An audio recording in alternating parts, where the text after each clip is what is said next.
সরকার তখনই সফল হতে পারবে যখন এই দলের কর্মী হিসাবে আপনি সরকারের প্রত্যেকটি সঠিক কার্যক্রমকে আপনি সহযোগিতা করতে থাকবেন। এখানে বক্তারা আলোচনা করেছেন কিভাবে গার্মেন্ট শিল্পের, যে গার্মেন্ট শিল্পকে নিয়ে আমরা গর্ববোধ করি, যেই গার্মেন্ট শিল্প আমাদের অন্যতম বৈদেশিক মুদ্রা অর্জনে সাহায্য করছে, সেই গার্মেন্ট শিল্পর কীভাবে ভিত্তিপ্রস্তর স্থাপিত হয়েছিল শহীদ জিয়ার সময়, ঠিক একইভাবে অর্থাৎ শিল্পের বিপ্লব আমরা ঠিক একইভাবে তার রিফ্লেকশন রেখেছি আমাদের এই ম্যানিফেস্টোর মধ্যে। অর্থাৎ আমাদের দেশে কিভাবে শিল্পের প্রসার আবার ঘটানো যায়, কিভাবে কর্মসংস্থানের ব্যবস্থা করা যায়, কিভাবে আমরা আমাদের অর্থনৈতিক ভিত্তিকে গড়ে তুলতে পারি, যেমন বন্ধ কলকারখানাগুলো চালু করার সহ যে পরিকল্পনা আমরা নিয়েছি, ঠিক একইভাবে আমরা পরিকল্পনা নিয়েছি কিভাবে নতুন নতুন ডাইভার্সিফিকেশন কি ইন্ডাস্ট্রি এই দেশে আমরা গড়ে তুলতে পারি, সেই পরিকল্পনাগুলোকে আমরা আমাদের ম্যানিফেস্টোর মধ্যে রেখেছি। প্রিয় সহকর্মীবৃন্দ, শহীদ রাষ্ট্রপতি জিয়াউর রহমান, এখানে আমরা শুনেছি ডক্টর জাহিদের বক্তব্যে যে নারী বিষয়ক যে মন্ত্রণালয়, সেই মন্ত্রণালয় এবং সেই মন্ত্রণালয়ের উৎপত্তি কিভাবে হয়েছিল সেটি শহীদ রাষ্ট্রপতি জিয়াউর রহমান এবং বেগম খালেদা জিয়া কিভাবে জিনিসটিকে তুলে এনেছিলেন সেটি আমরা দেখেছি। আমরা নারীদেরকে এম্পাওয়ার্ড করার জন্য আমাদের ম্যানিফেস্টোর মধ্যে আমরা ফ্যামিলি কার্ডের বিষয়ে একটি বিষয় রেখেছি, ফ্যামিলি কার্ড বিষয়ক একটি বিষয় আমরা রেখেছি। অর্থাৎ শহীদ রাষ্ট্রপতি জিয়াউর রহমান যেভাবে ধীরে ধীরে প্রত্যেকটি সেক্টরকে সামনে এগিয়ে নিয়ে দেশকে স্বাবলম্বী করতে চেয়েছিলেন, আমাদের যে ম্যানিফেস্টোর পক্ষে 12 তারিখের নির্বাচনে বাংলাদেশের মানুষ রায় দিয়েছে, সেই ম্যানিফেস্টোর মধ্যে শহীদ জিয়ার প্রত্যেকটি পথ নির্দেশিকা আমরা গ্রহণ করেছি। প্রিয় সহকর্মীবৃন্দ, তাহলে এখন কি দাঁড়াচ্ছে?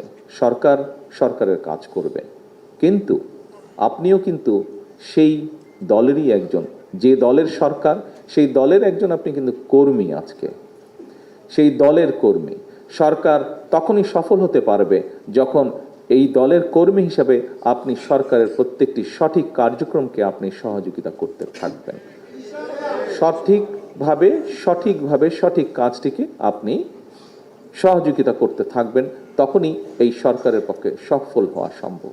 আমাদের সংসদের যে 214 জন এমপি, আমাদের যে 50 জন, আমি সহ 50 জন যে ক্যাবিনেট সদস্য আছেন, আমরা শুধু পরিশ্রম করলেই কিন্তু কার্যক্রমগুলি সফল হবে না।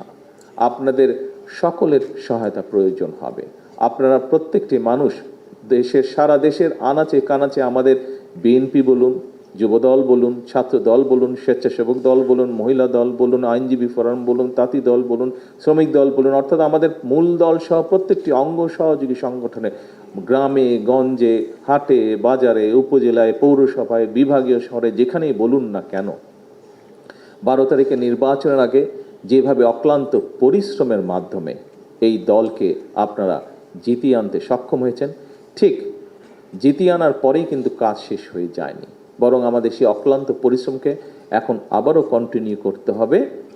একটি নির্বাচনের মাধ্যমে যেমন আমরা জয়ী হয়ে এসেছি, ঠিক একইভাবে আমাদের কাজগুলো, আমাদের লক্ষ্যগুলো সফল করার মাধ্যমে একটি সফল সরকার আমাদেরকে হতে হবে।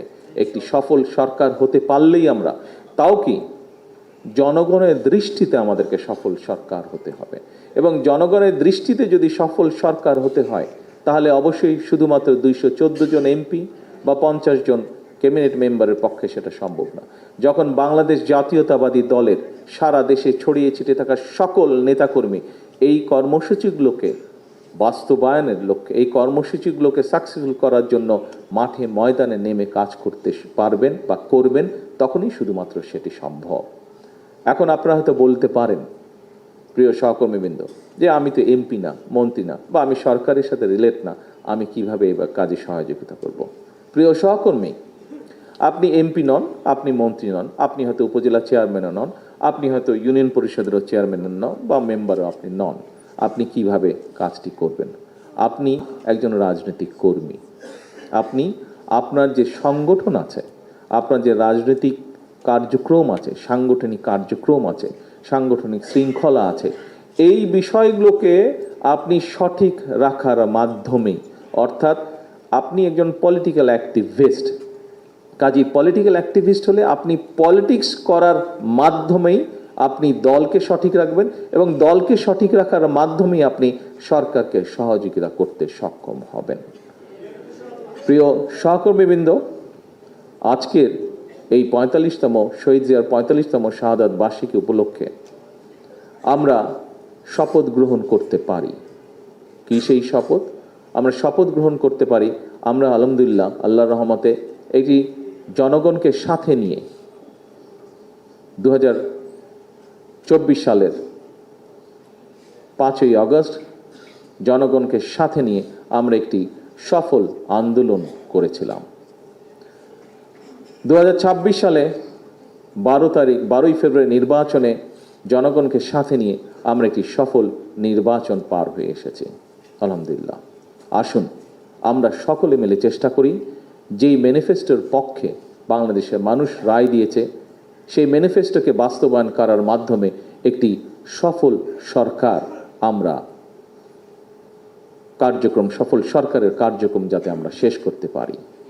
তাহলেই আমরা একমাত্র ৩০শে মেতে শহীদ জিয়ার প্রতি পরিপূর্ণ সম্মান প্রদর্শন করতে সক্ষম হব বলে আমি বিশ্বাস করি। প্রিয় সহকর্মীরা, আসুন এটি হোক সরকার গঠন করার পরে শহীদ জিয়ার প্রথম যে মৃত্যুবার্ষিকী বা শাহাদাত বার্ষিকী, সেই শাহাদাত বার্ষিকীতে এটিই হোক আজকে আমাদের শপথ, এটিই হোক আজকে আমাদের প্রতিজ্ঞা।